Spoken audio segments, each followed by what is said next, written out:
Picture waking up to shocking news. A world leader has been assassinated. Missiles are targeting bustling airports globally. Oil prices have surged overnight, and 100,000 refugees are fleeing their homes. This wasn't a film.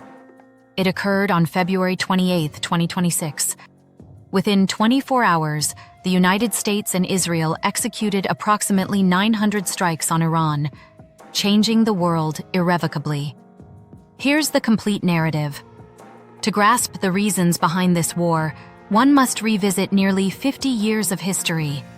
Hostilities between the United States and Iran began during the Islamic Revolution of 1979 and the ensuing hostage crisis, establishing a legacy of animosity and distrust lasting decades.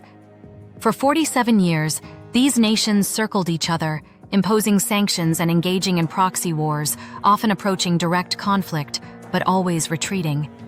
The nuclear agreement arrived in 2015. The JCPOA aimed to limit Iran's nuclear development in exchange for sanctions relief. It wasn't perfect, yet it maintained some level of stability. That stability faded in 2025. The UK, France, and Germany enforced UN sanctions after claiming Iran violated the agreement significantly. The opportunity for diplomacy vanished. Internally, Iran faced a significant crisis. After late December 2025, nationwide protests erupted, the largest unrest since 1979. A collapsing economy fueled discontent with the regime, leading to violent governmental responses. Iran appeared weak, and Washington took notice. By January 2026, tensions escalated dramatically. President Trump announced on social media that a massive armada is heading to Iran, cautioning that failure to negotiate would result in severe consequences. By mid-February, U.S. military forces had concentrated in the region, larger than at any time since 2003. Al Jazeera. The message was clear. However, peace still seemed possible. On February 6th, U.S. and Iranian officials held indirect nuclear discussions in Muscat, Oman, facilitated by the Omani foreign minister. Both parties sought continued dialogue despite their profound mistrust. Then, on February 25th, just 3 days before the attacks, Iran's foreign minister announced a potential historic accord to prevent military conflict ahead of Geneva talks.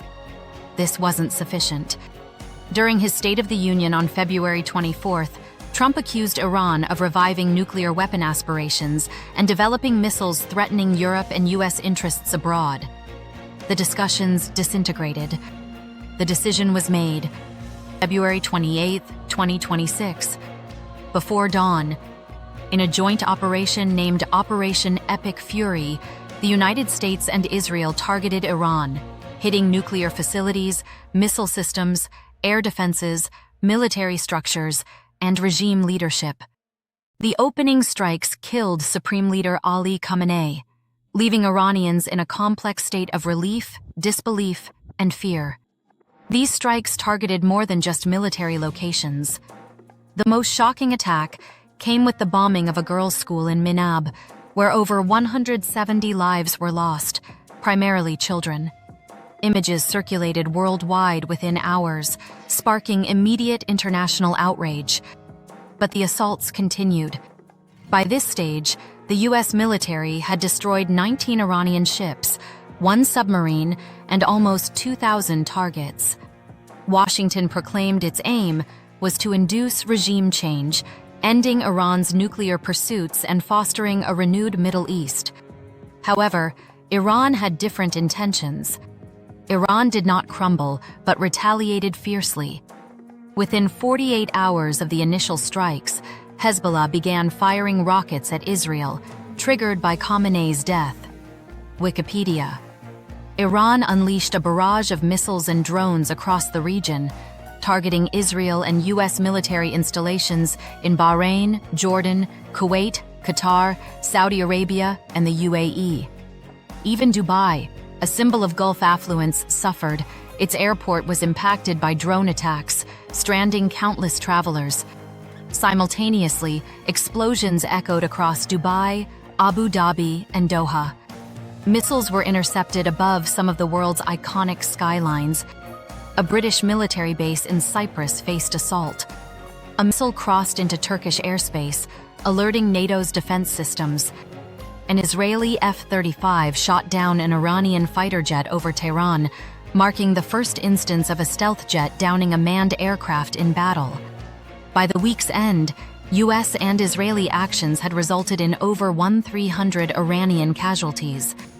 In Lebanon, hundreds of thousands were displaced amid Israel's ground incursions. Wars are expansive. This one began to affect the global economy profoundly. By the week's conclusion, oil prices surged past $90 per barrel, up from $70 before the conflict escalated. By the next week, prices soared above $110. The International Energy Agency's director termed it the greatest global energy security challenge ever. The Strait of Hormuz, through which approximately 20% of the world's oil flows, became a battleground. About 2,000 vessels and 20,000 seafarers faced peril.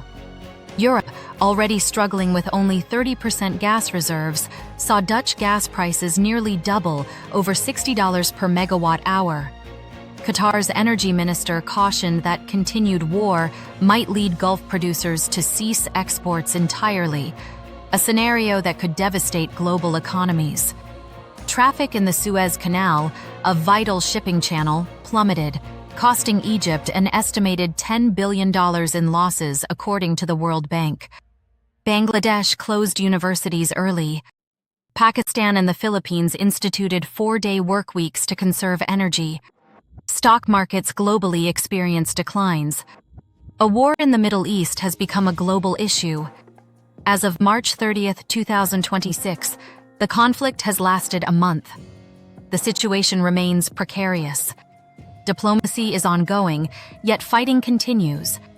Trump postponed a planned strike on Iranian energy facilities, citing favorable peace negotiations. Iranian leaders described the U.S. proposals as one-sided and unjust. Khamenei's death occurred during the initial strike, yet his son has been named as the successor, affirming Iran's commitment to resistance.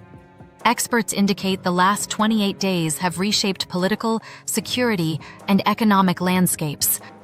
The U.S. struggles to unite allies, faced with Spain denying American access to air bases, while several nations denounce the initial strikes as violations of international law. The UK's Prime Minister expressed disbelief in achieving regime change from above. France and Germany have advocated for diplomatic discussions. The looming April 6th deadline, when the U.S. threatens to strike Iranian energy assets, casts a shadow. Should these strikes occur, the global energy crisis could escalate dramatically. Here is the harsh reality of this conflict. No clean resolution appears imminent. Iran's regime remains weakened yet not defeated. The U.S. exhibits military superiority, but not victory. The world suffers immense economic consequences with no guarantee of a swift end. 3 possible scenarios exist. Scenario 1. A deal is achieved before April 6th. Iran commits to dismantling its nuclear program. The war pauses, tenuous, unresolved, yet no longer escalating. Scenario 2. Strikes on Iranian energy assets occur. Oil prices escalate to $150. A renewed global energy crisis commences, drawing more nations into the fray. Scenario 3. The conflict drags on, lacking ceasefire or resolution, creating an ever-widening wound in the world's vital region. The decisions made in the coming week could define the next decade. We will monitor developments and share updates here. If this video enhanced your understanding of current events, please subscribe and activate notifications. Each view and share help independent analysis reach a broader audience. Leave your thoughts below. What do you believe will happen next?